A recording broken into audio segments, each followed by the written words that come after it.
Fourth Vampyrouss album, Substance, is nearly completed. All the songs have been practically recorded, little bits and pieces here and there to do, and it will be mixed and mastered over the rest of this month, December. I thought we'd go a little bit into depth on the album and themes and about a little bit about each song. So here we are. So the album starts with Discovery, the first instrumental of the album, acts as an intro, tells you a little bit about the story. Sets the album up really, it gives a nice atmospheric feel. It's very John Carpenter film soundtrack kind of sound. The second track is the title track of the album, Substance, orchestral synth rock. It's very riffy, it's got a bit of that kind of punk sound. It's on the last album quite a bit. Track 3 is Horror at Riverside. It's the closest thing that Vampyrouss will probably ever come to extreme metal, death metal kind of style song, but also has that quirky Vampyrouss tone because a lot of our early material off kilter. A very disturbing song. Next is Dredge in the Depths. Obviously this has already been released as a single.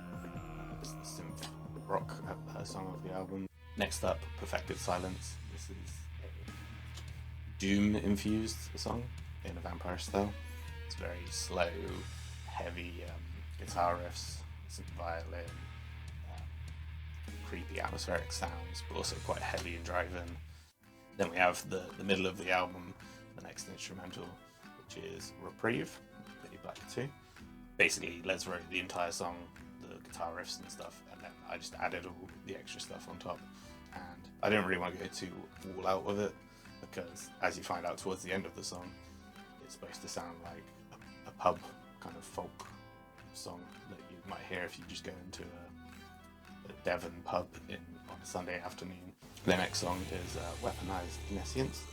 This is a very atmospheric rock song, very powerful. It's really based around only a couple notes and chords. The song structure just builds and builds and builds. The themes of the song really demanded that kind of escalation. Next up is To Remember and To Let Go. It's very goth rock, post-punk, those kind of 80s and 90s bands, stuff like Echo and the Bunnymen and The Cure, obviously. Lots of acoustic guitars and clean, kind of crystally sounding guitars. Again, atmospherics, but yeah, I think the song came together really, really well. It was one of those that just evolved into something really unique for Vampyrouss, I think. We have the penultimate song of the album, Under Influence, and this one is the other song that was written mostly by Les. He again wrote all the guitar parts, and I just kind of added the different stuff on top. Yeah, it's a very proggy song also. It goes from those kind of bleak, cold black metal kind of guitar sounds to proggy, weird riffs and lots of dynamic changes, blues, almost jazzy kind of sounding parts. Really, really cool.